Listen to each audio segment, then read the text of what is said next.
I can pretty much guarantee that you're making at least 5 out of these 10 common tent camping mistakes. Most of us place our backpacks over here, over to one side of the vestibule. But this is bad because it blocks a big part of the gap underneath the vestibule. Doing this reduces the airflow coming through the tent, which in turn greatly increases the condensation buildup in the morning. So instead, put your backpack over here in the center of the vestibule or put it inside the tent, making sure that no gaps are blocked. Building your tent in an open area sometimes actually is okay if the night isn't going to be too windy or too cold. But ideally, you should build your tent in a place like this, right next to some trees. This will increase the temperature inside the tent by several degrees and also reduce the condensation due to natural protection from wind, rain, and the morning mist. But before you do that, always check that there aren't any dead trees nearby or right above the tent. Unfortunately, deaths from trees falling on the tent are quite common, so always make sure to build it only under smaller and younger trees.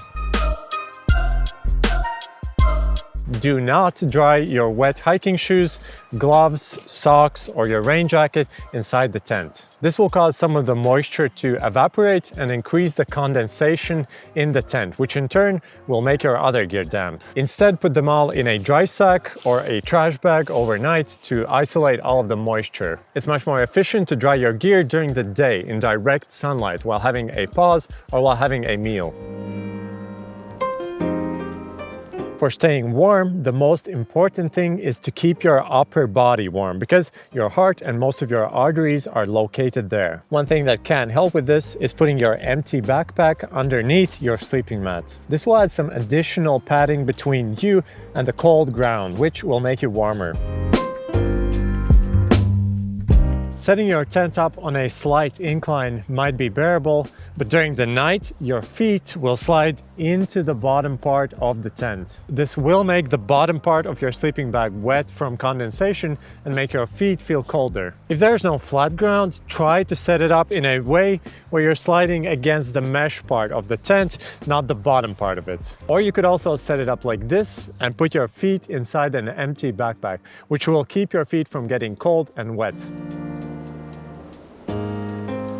When the sun sets, the cool air drops down to the ground because it's much more dense and heavier than warm air. In the mountains, this usually means that the valleys fill up first because they act like pockets where all of the cold air accumulates. To illustrate this point, I'll tell you about the Kstetteralm sinkhole in Austria. It sits at 1200 meters of altitude. For comparison, on Mont Blanc, which sits at 4800 meters of altitude, the lowest ever recorded temperature is minus 43 degrees Celsius. And in this sinkhole, which is much lower in elevation and theoretically should also be much warmer, the lowest ever recorded temperature is a whopping minus 53 degrees Celsius. This happens because the cold air gets trapped within the sinkhole and it pretty much has nowhere else to escape. So if you can, always try to avoid setting up your tent in deep valleys because it will be colder there. Your face usually gets pretty cold when sleeping in a tent in a winter, but breathing into your sleeping bag will just make you colder in the long run. You'll get a lot of moisture in the sleeping bag, which will worsen its insulation properties and make you colder. A good idea is to carry a buff in situations like these because it will isolate the moisture within the fabric and make your face feel warmer at the same time. If your feet are cold, don't put on another pair of socks. This will restrict their blood flow and make your feet feel even colder. Instead, switch to a fresh pair of dry socks that aren't too tight. If you only have tight-fitting socks, then you can try warming up your feet with your hands before putting them on. This will make your feet warm up much faster. If your water filter freezes, then the membranes inside of it could break from expanding and contracting, which could essentially ruin it. And your electronics always drain quicker, charge much slower, and could even start glitching when exposed to very cold temperatures. So to avoid this from happening, always place your water filter as well as all of your electronics inside the sleeping bag overnight so that they're nice and warm.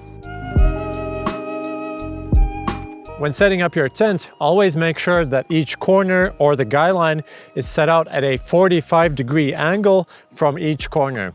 This will make sure that the tent is sitting up nice and straight. Another benefit is that less force will be applied to each tent stake, which means that it's much less likely to come out in high winds. Honestly, when I was just starting out, I was making all of these tent mistakes, and I'm probably still making other tent mistakes right now just because I don't know about them yet. So if you know other tent tips that might be useful to other people, please write them down in the video comments.